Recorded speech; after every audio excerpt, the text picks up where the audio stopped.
Hello, viewers, and welcome to this month spooky special on Consent Dojo. Consent Dojo is a program that's been going on for 3 years or so now, where we spend time with specific individuals on their passionate topics that relate to consent, because I want to expand the discussion around consent to everyday things. So we have many different things. You can check out back episodes in my YouTube as well as FHP Consent Dojo, fhp.com/Consent Dojo. But you can find it on YouTube.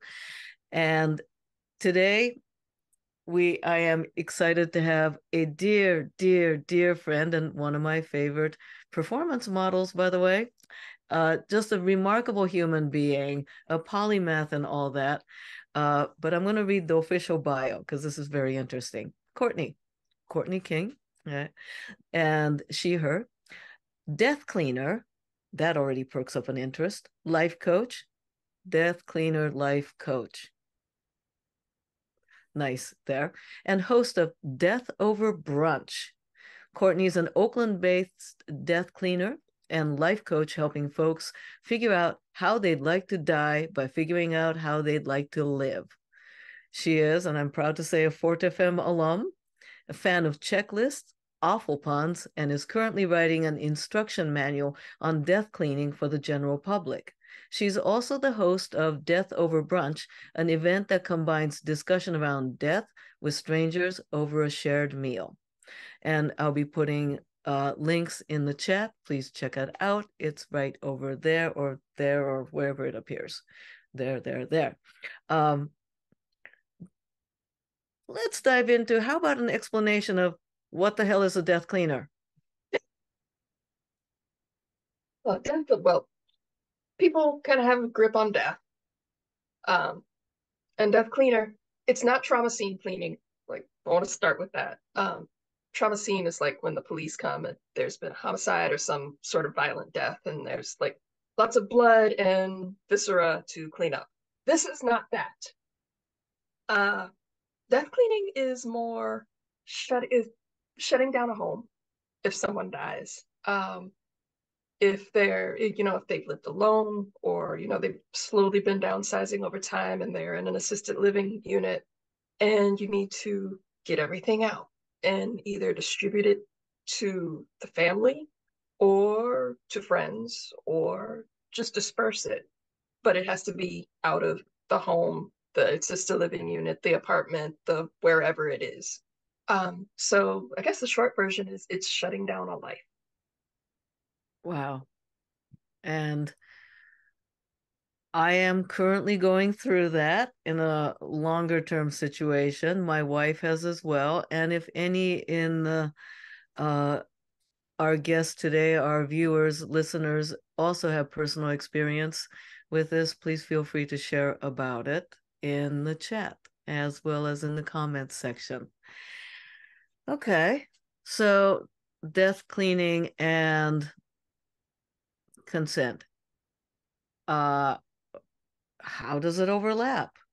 Oh, Because there, from time to time I am going to take devil's advocate, or like, no, I know. yeah, I'm gonna play, you know, um Jane Clueless Citizen. Okay. And Okay. like, well, after that, doesn't just like the family come in and box things up, and the person's dead. So what's there about consent? As far as their things, the family, or what? Because sometimes it's a question of from the actual point of death, and like talking from death going forward in time, there's the wishes of the person who died. That's usually laid out in something like their will or their advance directives or letters to family. There are multiple ways you can convey wishes ahead of time to people. Um, few of them, and this is sort of the weird part, it's not exactly legally enforceable, but it is that sort of like, do you want the stink eye from the beyond just sort of lurking over your shoulder? Like, just do the thing, unless it's like really onerous or illegal or something. But on the flip side, there's also the assumption a lot of times that I'll hear with people saying, "Oh, I'm dead. I don't care what happens." You know, oh, my wife will deal with it. Oh, my husband will deal with it.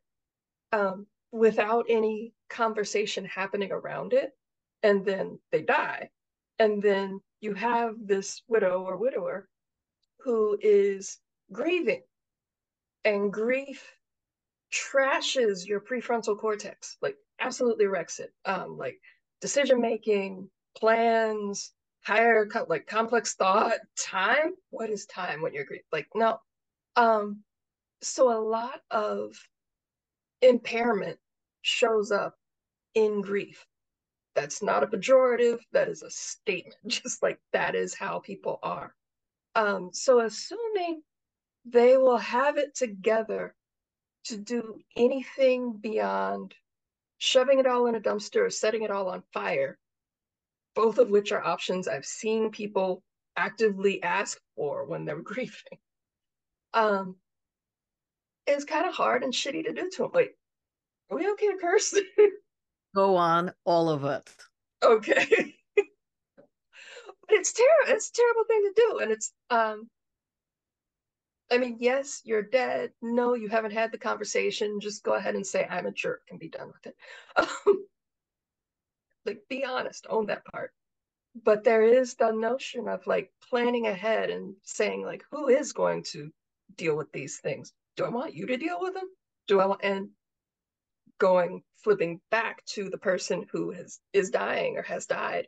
Um, what's the picture you want left with the people who are still alive? Because the objects you leave behind tell a story. And if you're not there to give context or help narrate or navigate that, they craft a story that might not be anything like what you want them to understand about you. So there is this sort of like going back and forth with consent, like who consents to disclosing what, who consents to doing what from the point of death. Um, but there's also, and this is where I take a step back, death cleaning also covers, in my description of it, covers the downsizing part that happens before death. Mm. Because I have been hired uh, to help shut down someone's life before they've died. They had a terminal diagnosis and wanted to die with zero possessions. That was a phenomenal project. Um, but in doing that, you're crossing paths with them regularly and sort of like witnessing their death. And there's a certain amount of stripping of autonomy that happens to people as they age and their physical capacity declines and they are under more and more care, medical care, physical, like domestic care, physical care. Um, and in that stripping and shrinking of autonomy, um, there's a lot of glossing over their consent. Just like, oh, just do this thing. It's good for you. Don't buy like. And there's a lot of acting on elders as opposed to talking with them, like finding out what they want, how they want things to unfold.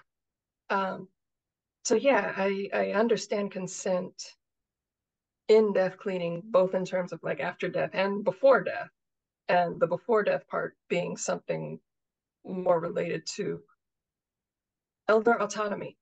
I'm not even sure if that's quite the right phrase, but like that Mm. concept. I'd love to. I love hearing stories, case studies, examples. If there's any that you're able to or allowed to share, yeah. Mm. I have a lot of stories. But I'm trying to think of like specific, like what's a good example you'd like to illustrate? Let's see, like how if how I say I when I die, and then I'm represented in a way that I don't want to be remembered, Mm, or other people change the narrative of me. that Have you had anything like that? I have not encountered that Hmm. directly with my clients. Um, it is something I see alluded to often, especially with people who are queer in some way, um, both in terms of like sexuality and gender identity, just like either straightening their life or like ignoring their gender presentation in death. Um, Ooh. so yeah, Oh, reasons why you want to plan ahead. tell us more about that. Maybe stories you've heard of, or I don't know if it's a direct I case. get so sad and angry thinking about it.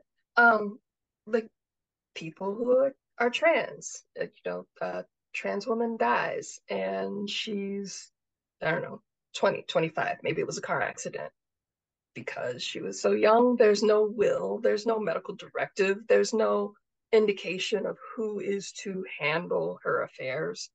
And the law varies from state to state, but usually the default is like person dies, its spouse is like the next voice for them. If there is no spouse, then it's parents, regardless of the relationship that you have with your parents, or if you have a relationship with your parents, they will track the parents down and they become your voice, unless you have like instructions in place. Hmm. Please, for the love of God, people, do your paperwork. It's onerous. I know. Just do it.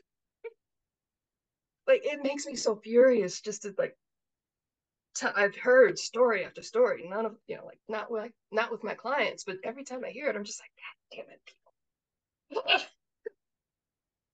um, there are I'm people who have been buried as like in a suit and tie, and that's not them. Their dead names on their gravestone. ooh. There's a real irony there, and a really bad irony. It is, and it's atrocious. Yeah. Oh my God. Yeah. But yeah, like that sort of layering of consent. I mean, like one of the things in the post that I made, like, how do you grant consent from the beyond? It takes planning, and like I said it as a joke, but it's true.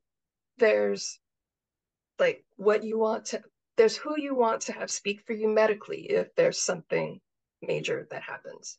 Mm.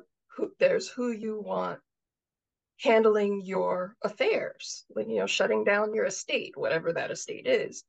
And part of that includes like who do you want managing the disposition of your remains, your body?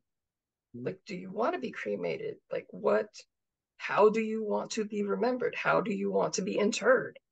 Um,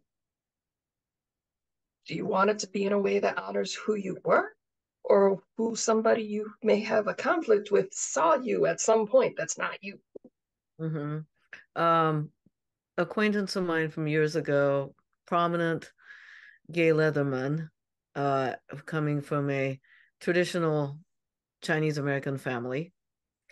And he ended up being the caregiver to his mother, but very active, like at a policy and leadership level in gay leather community. When he died, and he was also a longtime HIV survivor, when he died,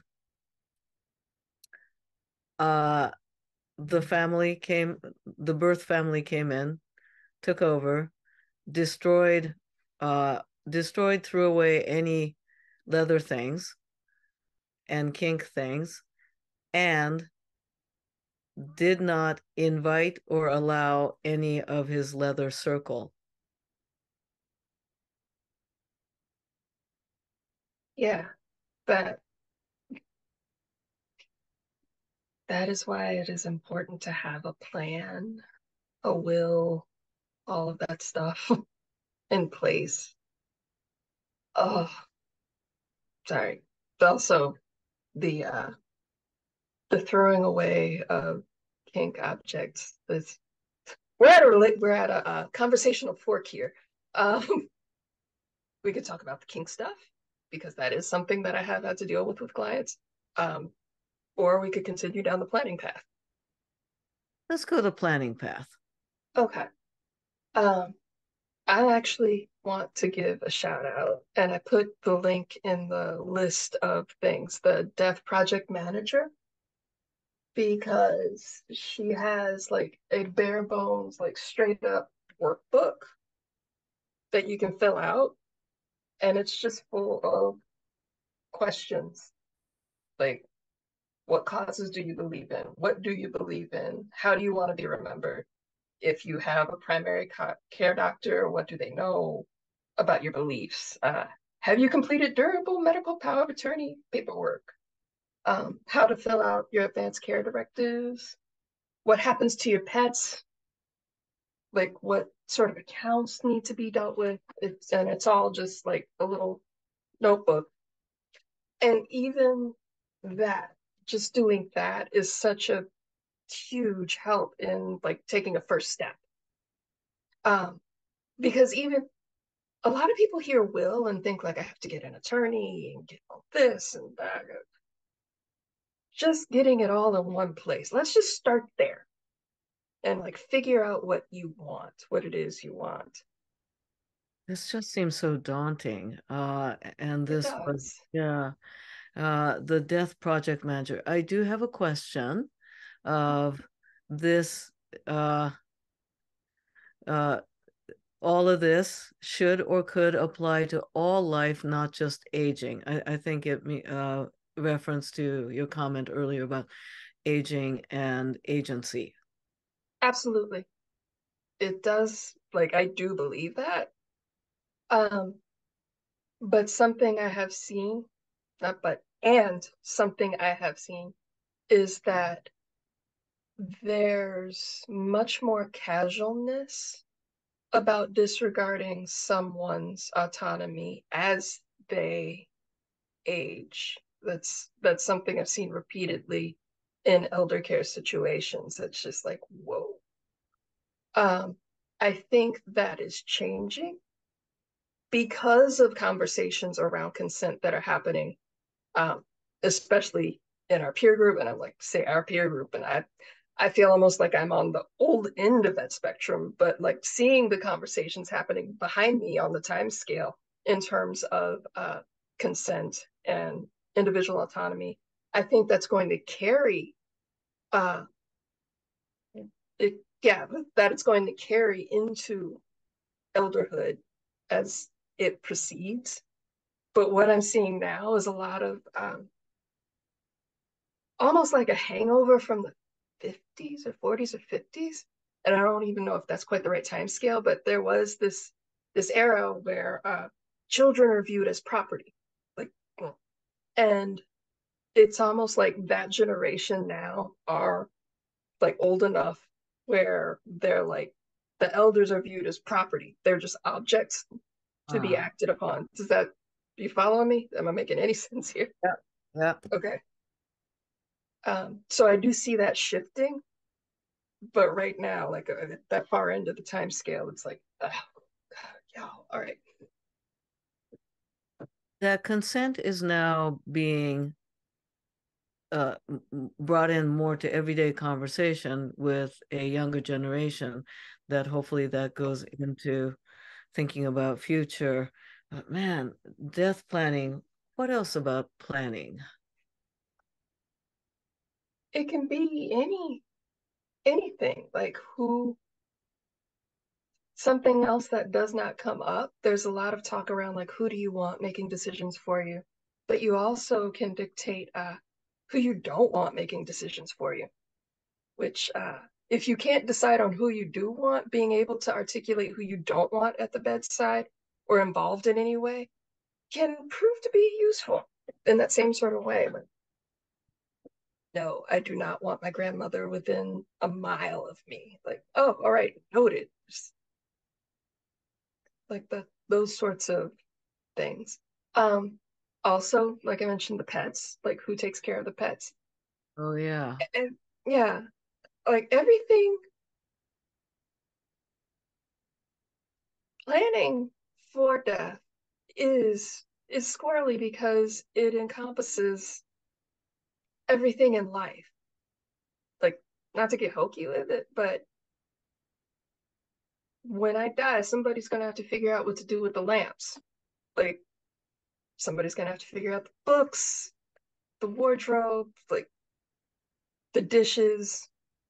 Somebody asked a question here, and I'm not sure entirely how to interpret this, so I'll just read it directly. Okay. Suggestions for creating your story. As in, And to the person who asked like that, a bit of clarification would be lovely.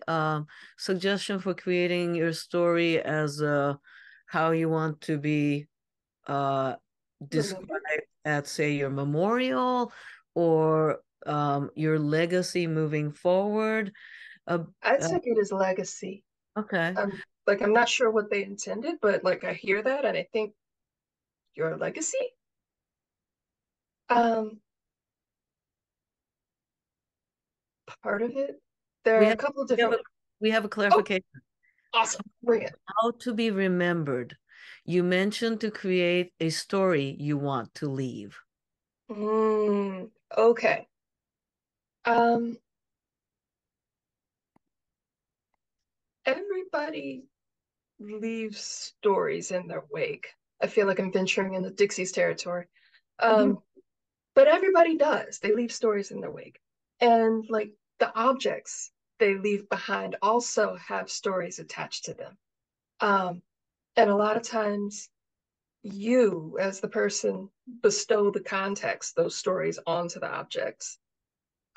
One simple thing that I've seen folks do and walk folks through is just cataloging the important things that have these epic stories attached to them and like documenting the story and like putting it with like a picture of the thing.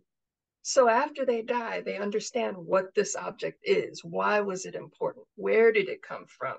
Mm. Um, so it removes the ambiguity where it's like, oh, it's a miniature beer stein from Germany. I don't know what the hell this is. And it's like, oh, that's the stein that your dad put the wedding, put a wedding ring in order to propose to your mom. It's like, oh, okay, that's why this thing is important. So that's one way to do it. Mhm. Um, there are all sorts of projects. I remember a documentary with someone who was dying and knew it and commissioned their friends to create a musical, and they created their own costumes. Like they described the costumes they wanted the friends to sew, and then they were to perform this musical in a public fountain in the city where they were. And I can't remember the city, but it was like the creation of everything happened, and then the performance of the musical happened right after they died.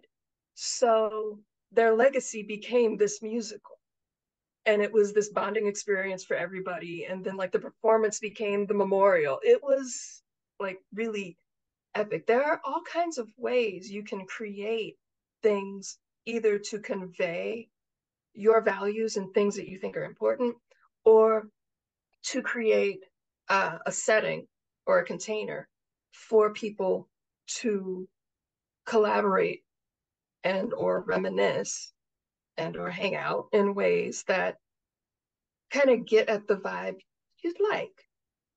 Um, Sometimes it happens by accident.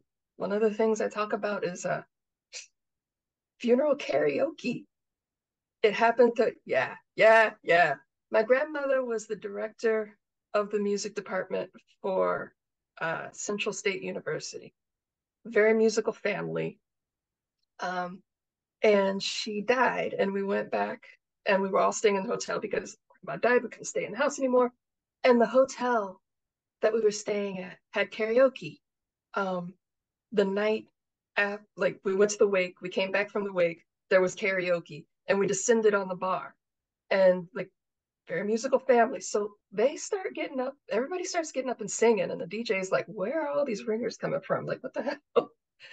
But it turned like we drank and sang our hearts out and told stories and like just it was awful. I mean, not awful as in terrible, but awful as in we still tell stories about that night and things that happened that night. Oh, and I could, yeah, yeah, yeah.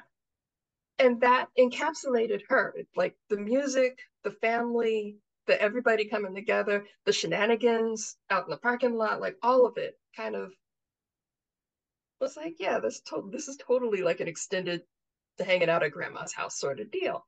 Um, like legacy pops up in weird ways, and you can kind of guide it, like plan the musical or document the stories, or maybe karaoke happens spontaneously.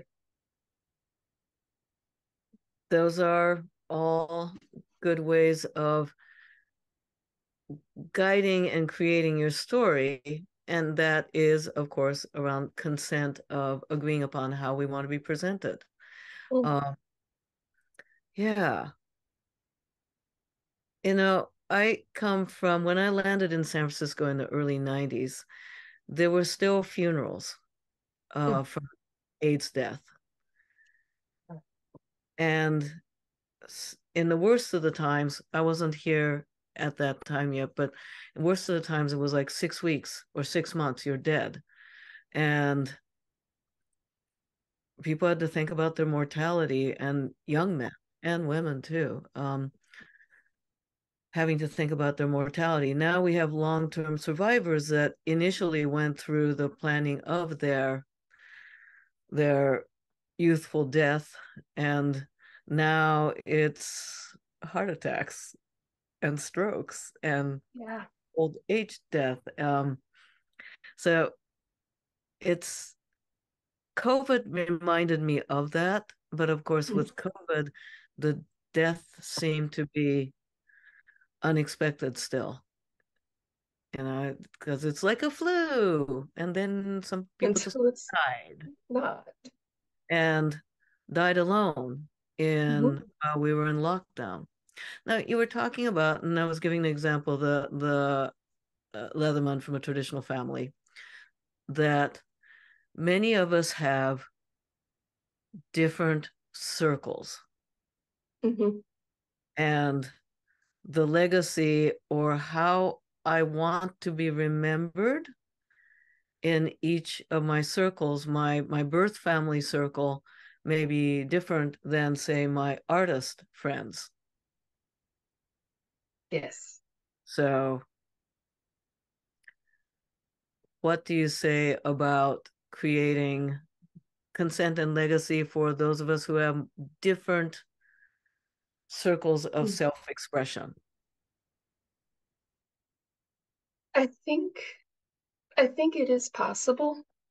Um, Again, it takes plan. Uh, but deciding like what are those circles? Um, how would you like to be remembered by each of them?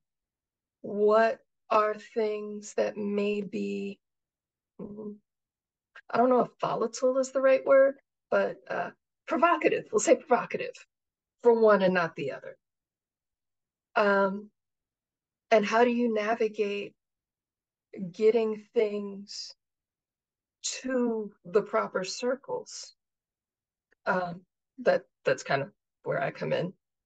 Um, because as a death cleaner, I'm not a member of the family, so I don't have that sort of emotional attachment to things. Uh, excuse me, but I can and have encountered art projects, toys, photography, mementos, things, all kinds of things, where I realized like this is something that has very high potential of making the family uncomfortable. Uh, so it's not like hey, look at what I found. It's more like pulling an executor aside and it's like, I have this. I'm not quite sure how the family rolls. What are the steps? In cases where there aren't steps outlined by the person who died, like, do you know of any other friends they had that could speak to this? Because it's not necessarily something like that. Um, and I'm trying to think of a good example on everything like skews kink. Um, Oops, I was muted there. ah, Actually, we do have somebody asking about uh, their kink stuff. Now, I'm not sure what about the kink stuff they're asking, but it did come up in the fork in the road earlier. So let's dive into um, yeah, let's dive into what my happens? stuff, my sex stuff, and what kind of consent do I have once I'm dead or anticipating death, but also for the people who are left. That part. Mhm. Um, yeah, that is why I try to tread very carefully around people's things. Um, there's there's kink gear and ways like let me back up. There's like the practical matters of disposal. And I use disposal, and that's not the word I meant, dispersal. Um, because in some cases there's all right, you there's a leather club in the town. Um, if you are not versed in that, you would have to go and find that or know that it's available. So a lot of times, adequate dispersal depends on the knowledge of the person doing the death cleaning. So knowing where things go. There's one time I had to disperse a king-sized cage with anchor points and everything. And it's like, but another organizer was like, how do I get rid of this? And I'm like, I know some people to contact and was able to make introductions and get it gone. So there's knowing where to take things. Then there's what what you want to have happen to your things. Um, do you want them to go like are they heirloom quality sort of things? Like I I'm gonna be real. I really do wonder what's gonna because I got some stainless steel toys and I'm like, those are not decomposing. Those those are good, those are heirlooms. They're going to get passed some way. Um I see you grin. Yeah, But heirloom sex toys. I mean, that's for real. I mean, like if I want to get real about it, I found my grandmother's vibrator collection and was like, go ahead. These are things. My mother was scandalized. I was like happy for her. But the thing is, like, see, thank you. Thank you. I do too. Um, but family perceives of their, like their loved ones in this way, and it might not necessarily be sexual. So when, like, for example, I'm cleaning, I'm trying not to like say like, "Hey, your mom was a freak." Like, just get all the stuff in this bag. Like, no, just like being discreet with it. One to again, they're grieving. Let them grieve. Not being disrespectful with it. Um, but two, and there's a point I'm coming up on, kind of like from the side here. Uh, there, there's your identity, and then there's practice. And I think we've had this conversation, like me and you, Midori, like we've talked about this before, where someone can be, for example, like an out and proud leather, gay leather man. Um, and that is identity. And when he dies, he is remembered. That is his legacy. That is part of who he is remembered as. When I come in and I'm cleaning out the house and shutting things down, and I find the set of sounding wands, that is an instrument of practice, not of identity. So to understand that I'm not closeting someone by not saying, hey, I found these things. It's like, no, I treat everything I find with discretion because I feel like I'm walking this line between like honoring the person and their identity, but also respecting the privacy of their practices, individual practice. Just Mm-hmm. it's and it's something that is so contextual.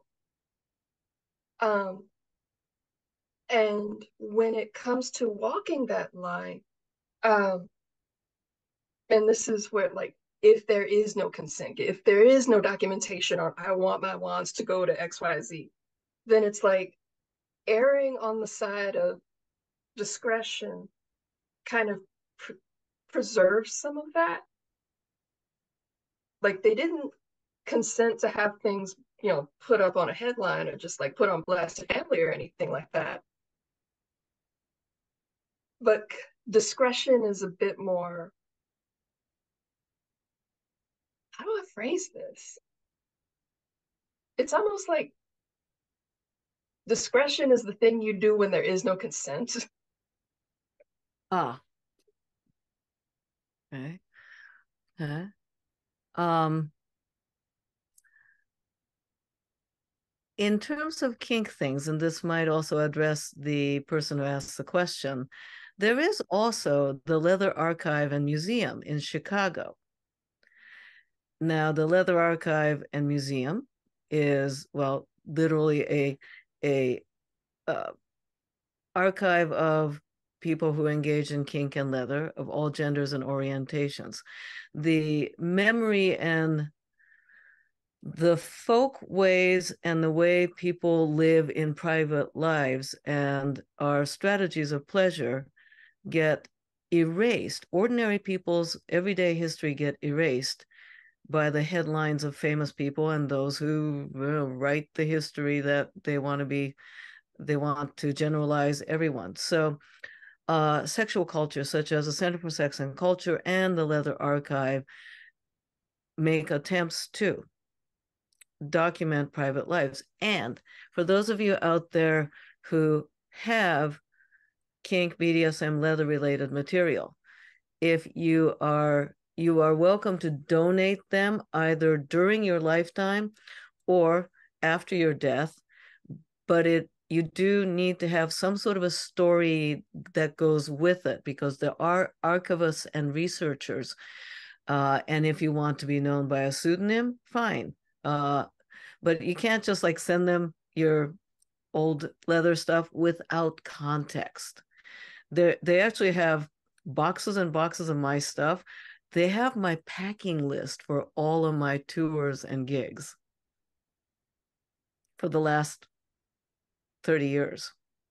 And it actually includes the weather, and this is stuff that be so easy to throw away. It includes the date of the travel, the weather, where I'm staying, who I'm staying with, who I'm meeting, what classes I'm teaching, what I'm wearing for each class and event. That's like context.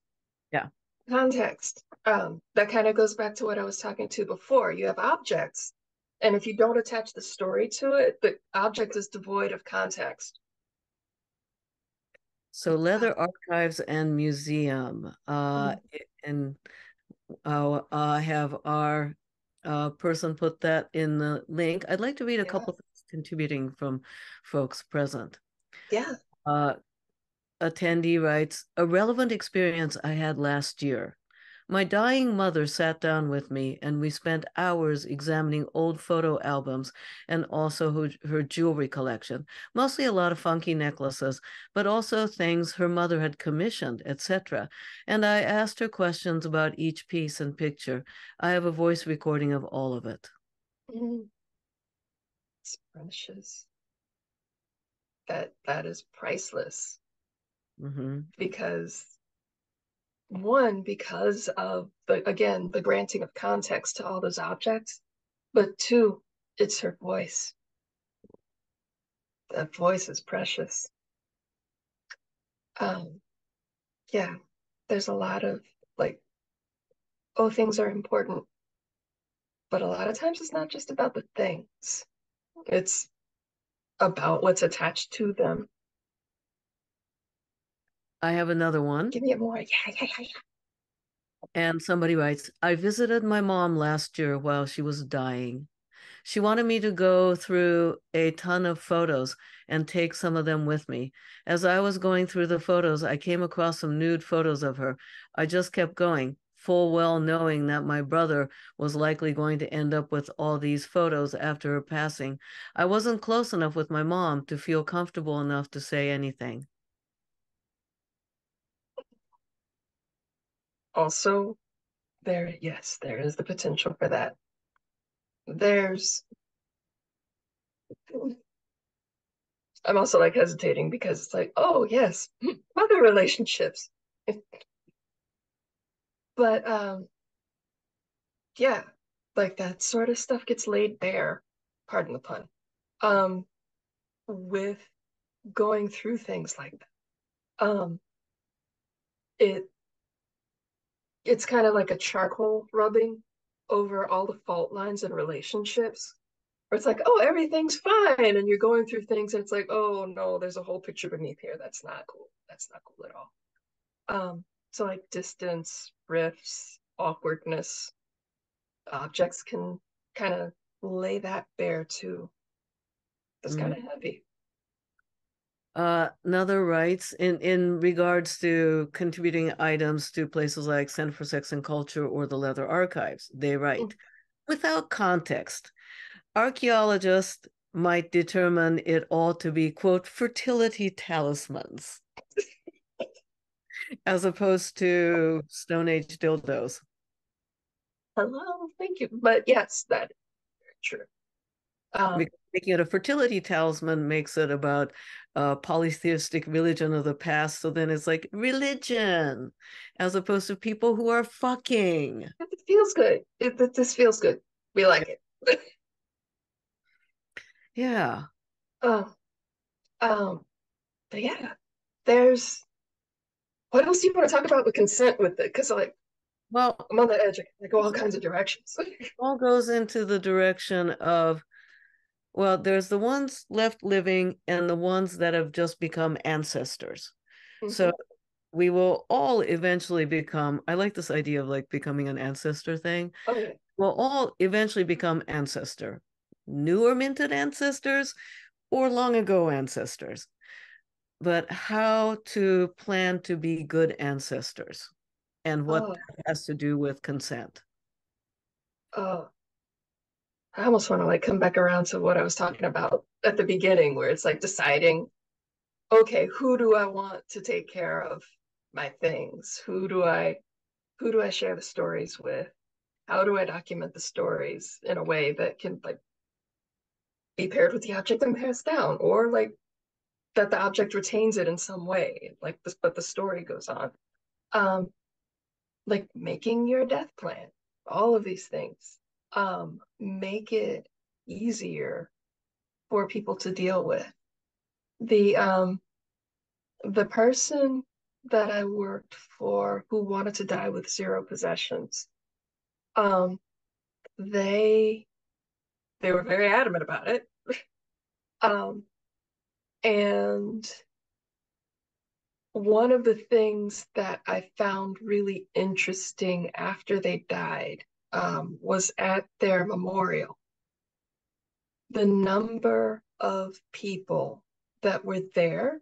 I mean, it was kind of a big gathering, but also the sense of like relief that everybody there had. And like everybody came to find me and thank me.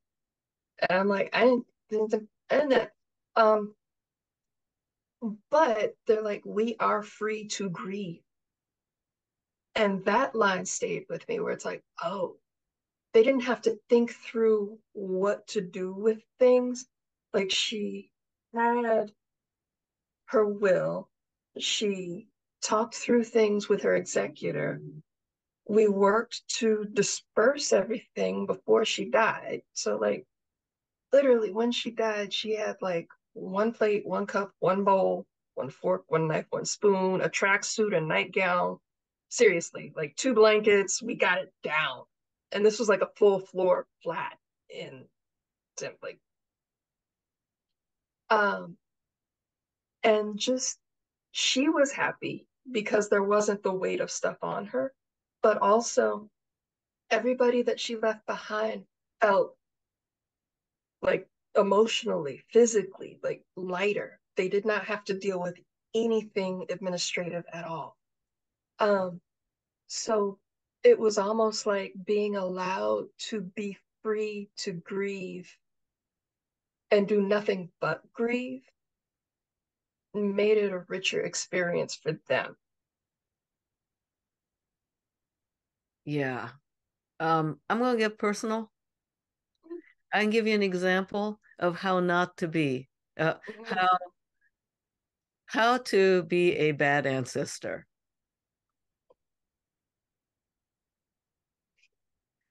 My mother. I'm sending you hugs already. Thank you.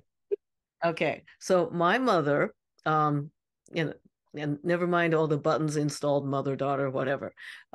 We were not close. I respected her greatly, and and a giant inner field, right? Uh, Excellent inner field, not so good on the parenting. Anyhow, ordinary stuff, right? But she didn't want to talk about death at all. I went on for years. I asked, can you please do a will, just anything? And she had literally thousands of artifacts from her academic field that spanned hundreds of years. Not my field. Thousands of old academically relevant things that are not relevant to me. And a condo in the boons in Japan. And I was, like, can you just basic, can you tell me what university or museum you want any of this to go to? Well, let's not talk about that. Like, what do you want me to do with your condo? Oh, do you want this place? I'm like, that's not relevant. What do you want me to do with it? Well, let's not talk about death. It's a little much. I sent her like a basic, like, what is it, legal Zoom form? Nothing. Will you please fill that out? Oh, I will. So, as the only child daughter, but also her closest best friend, who now has to also deal with things because this is back in Japan.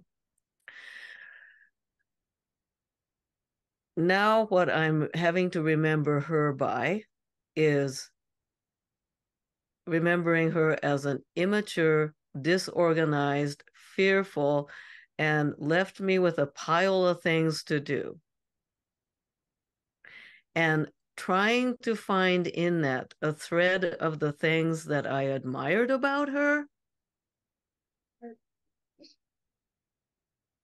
Oh, it's so hard in that moment.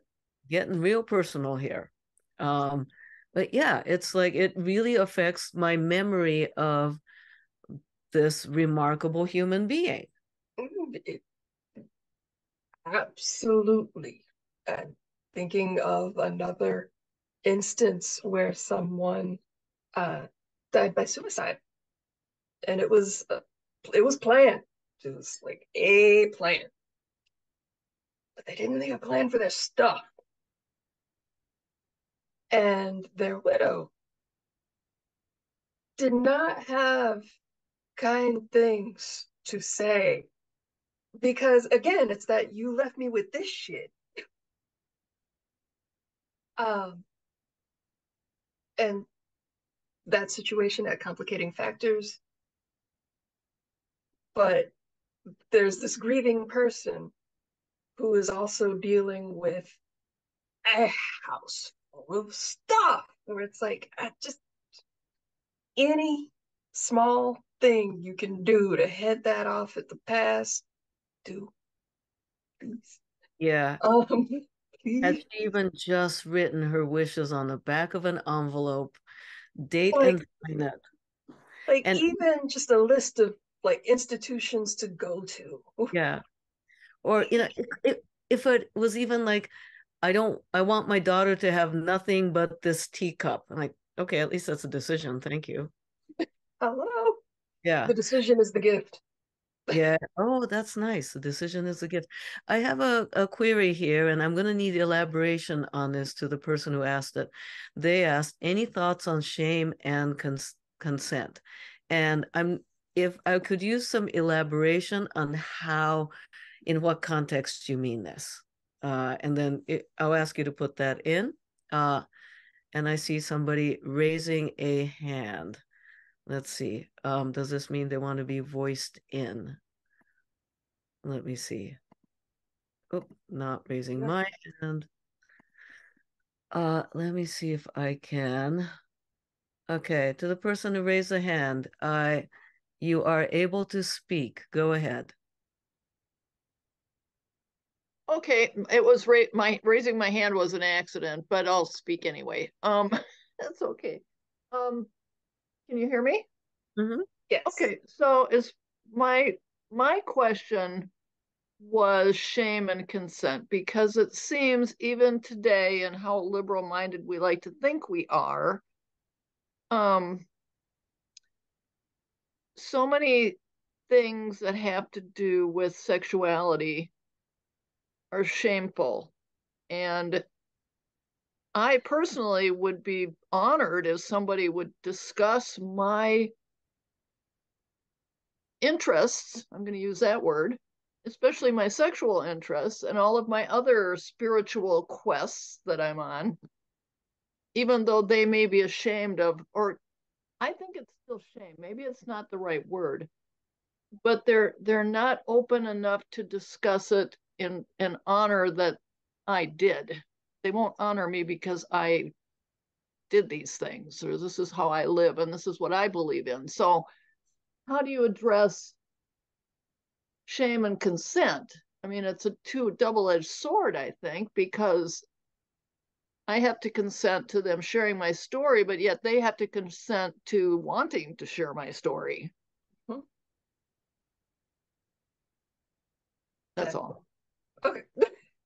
That's a lot of Um, question. Sorry. no. Sorry, it's good. That is a good question, and both of those points you brought up are true and relevant. But this is about you consenting to like how you'd like to be remembered. But on the flip side, and it seems like it's that first question, that first comment again, where it's like the people who are left behind who have these things have to consent in a way to participate. And like, at what level are they comfortable participating in it? And it may be shame, it may be mortification, it may be, I don't know you like that. Like, um, but whatever it is, like that's a them issue. Um, and then kind of coming forward in the conversation some, I'd almost think like that would also be where the different circles of your identity would start to come into interplay in a way. Because I do not expect my family to like uphold my sexuality and expressions thereof uh, in my death. I do kind of expect a couple of other circles that I participate in to do so. And that's like, that is the role of these circles. That's not the role of this circle. Um, so sort of getting clear on like who I am and what different, facets of my life are represented by who and in what way. You've got the thinking face on, Midori. Yeah, I do. And I still come back to, yes, it's important, and yeah, and it's also overwhelming. And Extraordinarily so. we all live incredibly busy lives, right? Yes. And Yes. I know that you have the concept of disaster planning is death planning, Ah, that's right? true. It Uh, is. And people don't think of it in that way. and I don't even have my earthquake kit ready. I You kind of have an idea. Yeah, I've got like an emergency kit in the back of the car, Yeah. but yeah, Yeah. and But like, it's always a thing that feels like I'll do it tomorrow. yes. Um, like on my mailing list, there's a section on my mailing list where I talk about disaster planning, and it's like an incremental week. Like this week, go get like water and soup. Like next week, go get like a crescent wrench and some duct tape. And it's very small. But interspersed in there, I also talk about other things to do because a couple of things. One, there's the things like the food, the water, the tools, and whatnot that you have in a disaster. Also, part of a robust disaster plan is stuff like all of your accounts that you would need to get access to if you're cut off from your domicile. Maybe an inventory of your possessions that you would have to talk to insurance about. Um, like documentation if you've been divorced and you need that divorce decree so this scumbag doesn't come back trying to dip their hand in whatever settlement you got from disaster settlement. Or like if you are in the military and you're eligible for support in some way, if you can produce your discharge papers. Um, like those kinds of things are the sorts of things that you would need in order to reestablish identity and life after a major disaster are the things you need in order to shut down a life. Like, what accounts do you need to go talk to people about? What are like, oh, you might be eligible for like death benefits for the family if you can produce your military discharge papers, like that sort of thing. Mm. Like your spouse might be eligible for XYZ, but your ex might also be eligible for BA unless you have that divorce decree. Where is it? Um, so that sort of subset of disaster planning is like kind of a rough outline of stuff that you need in order to deal with shutting down a life. But when you frame it in terms of, oh, hey, fire season's coming up. I don't want to spoil. But like, oh, fire season. Um, if your house burned down, like, forbid, but if your house burned down, what are the things that are important? What are the things you'd like to declare on insurance? People are willing to talk about that. Like, oh, snap, when you put it like that, yes, I should make a document that tells me all those things. Yes, yes, you should. Like, where's a copy of your birth certificate? Where's a copy of your marriage license? Oh, yeah, those are things I should know where they are. Yeah, they're all right here. And people, but people are willing to talk about that gladly. They get excited about it. Even if they're skittish about doing it, they get psyched up about it. And the reason I think they get psyched up to do it is because there is the implied thought of survival. Like, oh yeah, of course, when the dust settles, I'm gonna need all this. Like, yes, yes, you will. Um, but death planning is not there is no survival. So nobody wants to talk about it. I just realized there's a small thing that I do that I think relates to death planning. Small thing. When I go backpacking, with the usual crew I go with, right? When I go backpacking, I take a piece of paper. It's folded. Sometimes I'll forget the piece of paper, and I'll take paper plates and then writing side down, right? But on the not writing side, I have in case of emergency. on the paper, and on it is my name, my physical description,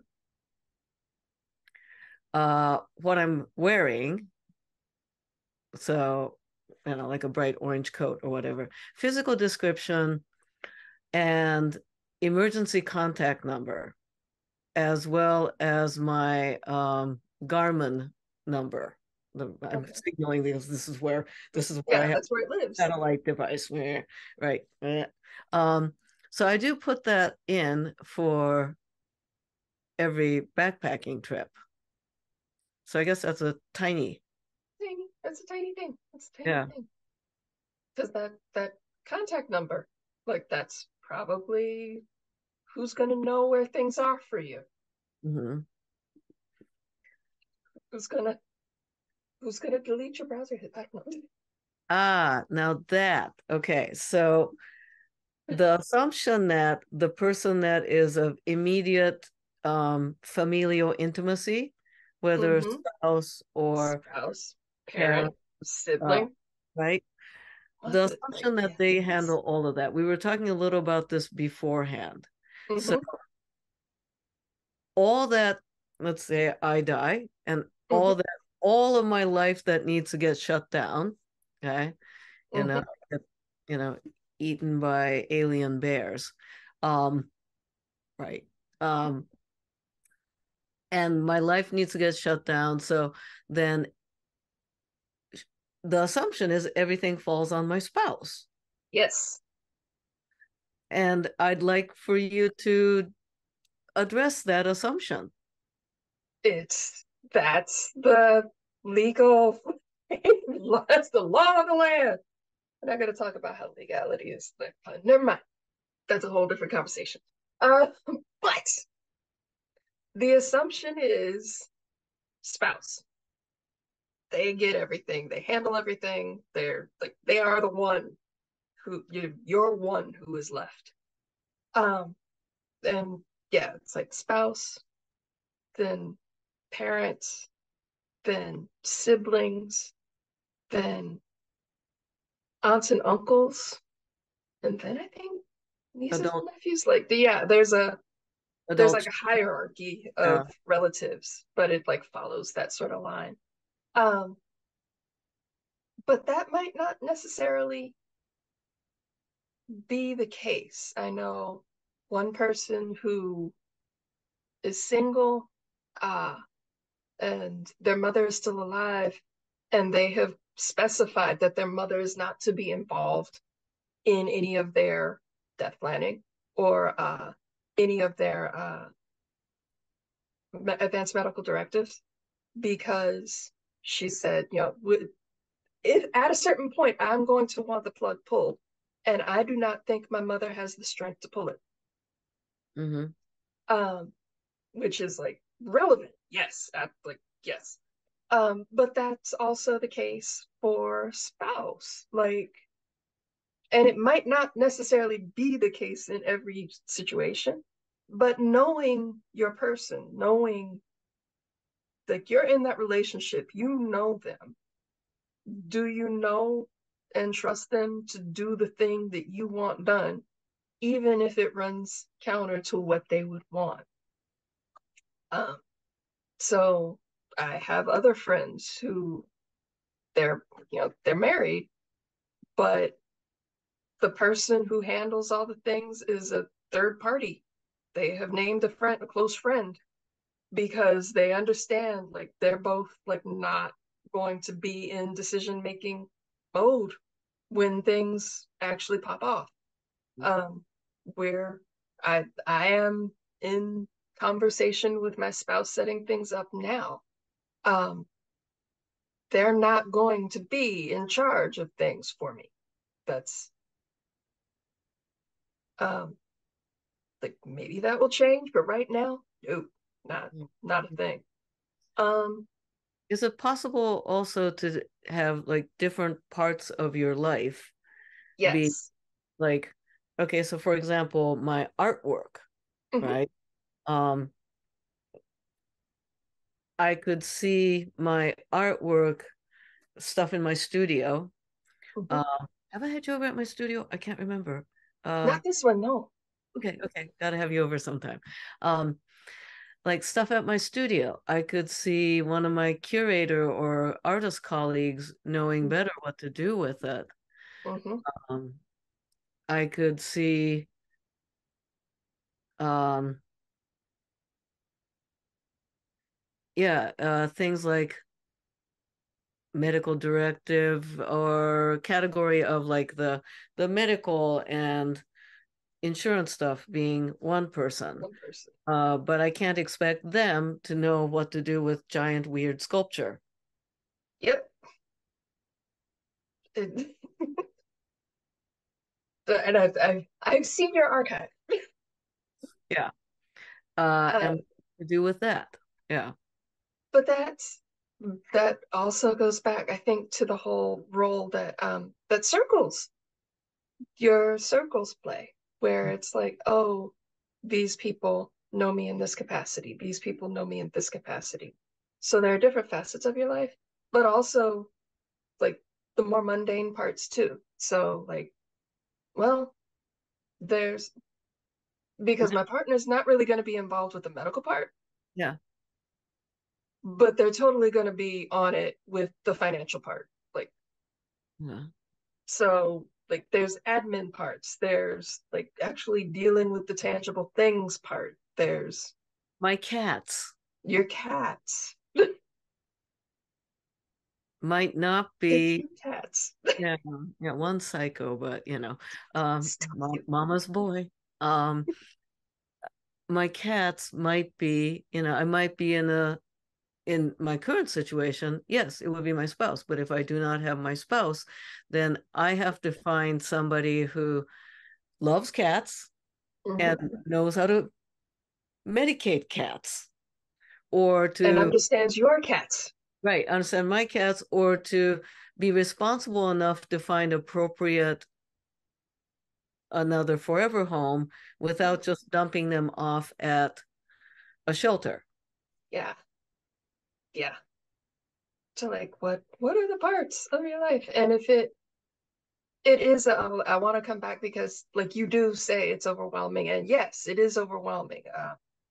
Like I don't want to blow smoke up anybody's ass and be like, oh, it's fine. Like, no, it's a lot. I'm not gonna lie about that part. It's a lot. Um, but in order, like anything you can do to break it down into smaller chunks,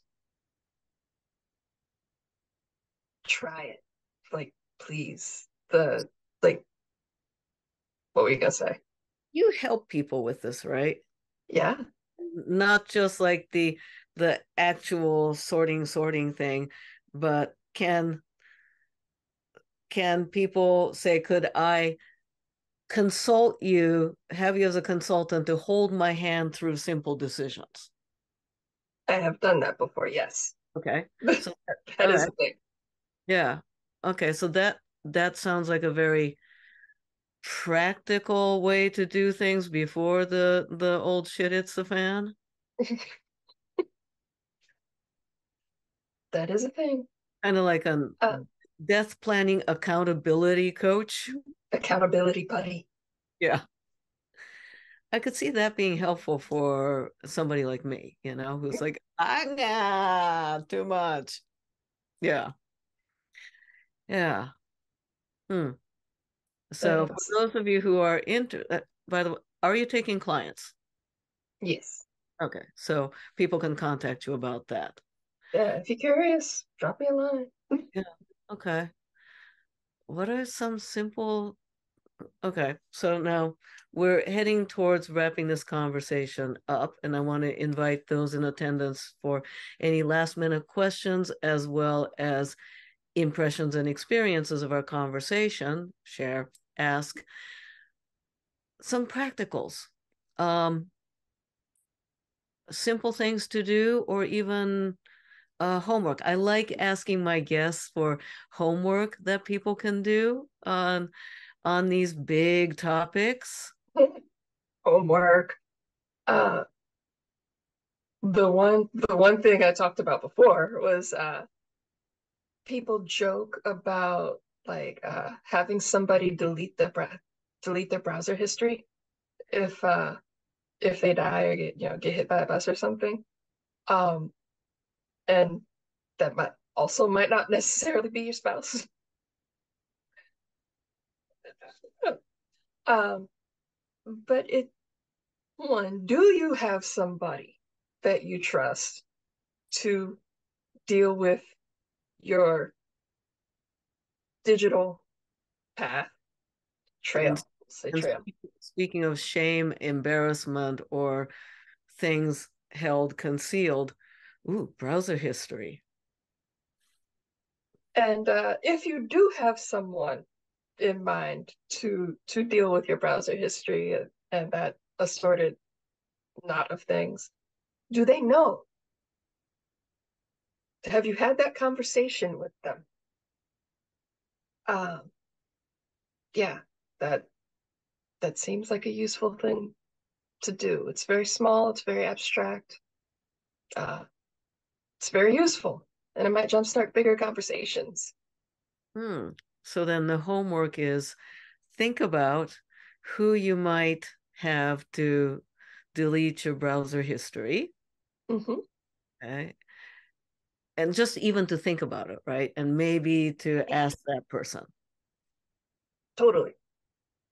Uh, oh, actually, I'm thinking about another really big one.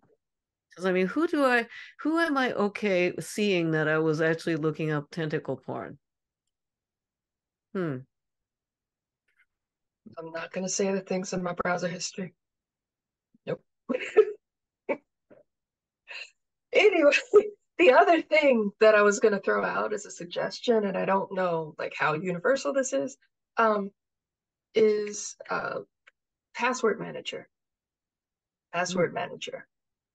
Um, they are useful if you can find one that you're happy with. I mean, like we're here in the Bay, there's a lot of people like, oh, I swear by this one. Oh, I never touched that one. Like there's a lot of like password manager loyalty. Um, and that's fine, but like having one at all is good because then you only have to deal with one password instead of 5011 of them.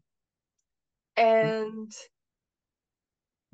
they usually have features that allow you to create a like in case of death password that someone has that won't work unless you're dead. Like there's like safeguards where someone else can get into it. I've been planning on transferring my ancient uh password vault to what is it? One password, something like that. There was one Mm-hmm. that Wirecutter actually recommended. Mm-hmm. Um, and I've been meaning to say, oh, I'll do that, I'll do that. Yeah, yeah. I didn't know they had a in case of death break glass Yeah, feature. I can't remember which one because like not all of them do, and I can't remember which ones do, but that is a feature that is available. Um, Neat. but it's useful. It serves double duty because it also winds up serving as a catalog of accounts, especially if you do like online banking and whatnot. Then it's like, oh yeah, here we go. This Oh, I got a so if question. somebody dies, and it's like, oh, Yeah, speaking of which, somebody asked a question. How can a dead person authorize the death only password? How does that work? um, I think it's submitting the Death death certificate? certificate. Another way that I've heard it done is there's a will, but also you can have like a upon death, send this letter to these people and putting the password in the letter to the people that get the letter upon death. Like, Mm. oh, okay, this is what you need in order to open everything up. And maybe it's okay. Let's see. Our person put in one password. That's the one that I was looking at. Might be then worth searching to see because if they do have a in case of a death break glass to get password, they must also hopefully tell people how to set that up. I think, oh, God. I don't Yeah. have one password. I don't know. So that might be a worthwhile That feature might to, be a homework. Yeah, yeah. something to investigate. Well, that actually, I mean, in my brain, that's like, ooh, that's kind of interesting because it tickles, it feels less overwhelming and more curiosity inducing. Mm. Mm. Another comment here. Uh, it's important to keep a story of my life. I like the way it was to put to like shutting your life down. Legal docs are important. I do these for clients now. I want to take care of your I want to take care of your browser history. Okay. So I think that is a word of appreciation. And yeah, the story of one's life. Let's see. And other comments, circles. Thank you for talking about how we can honor our circles. It's a kindness to them as well as to us. They could have a wonderful guide while they could have a wonderful guide while grieving. Thank you for reminding folks to have these conversations and to write them out. Yeah, the circles that it doesn't have to be one person. God, that's a whole lot. Mm. But, insert rant on heteronormativity and pinning all hopes on the one, capital T, capital O, as the person that administers your entire life. Oh my God, so What? true. I'm Yeah, that okay. I could go. I could go. Can you do that again? And how this comes from a heteronormative cultural assumption. You're so right, and I just didn't make that leap. Like that? No, like that's like your person is supposed to be the one, full stop for everything until death you do part, and then they still are like the one. It's like many hands make light work in so many realms. I just Yeah, wow. Oh my God. Okay. And then also other sort of important and intimate relationships not being recognized because it doesn't fit into that uh Adam and Eve model thing. Uh another writes another password manager with a quote emergency access unquote feature in case of the user is deceased is lastpass.com. Yeah, and oh, let's see, and here we go, another, and allosexism as well as heteronormativity. Yeah, that it is one's sexual romantic other partner, as opposed to it could be your bestie. there's nothing that says your platonic life partner can't be in charge of these things. Like, oh, And another like writes, Bitwarden. Bitwarden. See all of these excellent suggestions. Yay, And what do we have here? crowdsourcing good thing. And another writes, agreed, more than one person is so good. Yeah, I could totally, I mean, Yeah, my that's like a whole tangent. like the art example, right? I mean, yeah, that my my spouse good for this, my bestie good for this, and my favorite curator. Now you're stuck with my artwork. Ha ha ha. Yeah, I could see that. And then like somebody else still in terms of taking care of the pets. Like, no, we as people are like have so many facets And maybe they and should know about each other's responsibility. also helpful, Mhm. also helpful. But like we have so many facets as individuals. Like, why wouldn't our plan take that into account? Yeah.